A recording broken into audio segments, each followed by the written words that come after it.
రాక్షస బాధలు పడలేక దేవతలంతా ప్రార్థించ అభయహస్తము చూపితివి అవతారములు దాచితివి అరుణారుణము కాంతులతో అగ్నివర్ణము జ్వాలలతో అసురులందరికీ మాటి అవతాచిరవై సచ్చితివి గిరిరాజునకు పుత్రికత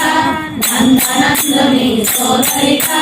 భూలోకానికి వచ్చితివి భక్తుల కోర్కెలు తీర్చితివి పరమేశ్వరుని ప్రియసరిక జగమంతటికి మాతవుగా అందరి సేవలు అందుకొని అంతట నీవే చింతితివి కరుణించమ్మా దళితమ్మ కాపాడమ్మా దుర్గమ్మ దర్శన ప్రియగతామ్మ భక్తుల కష్టం తీర్చమ్మ ఏ విధముగా నిన్ను కొలిచెదను ఏ పేరున నిన్ను పిలిచెదను మాతృ దయమై దయచూపు కరుణామూర్తిగా కాపాడు.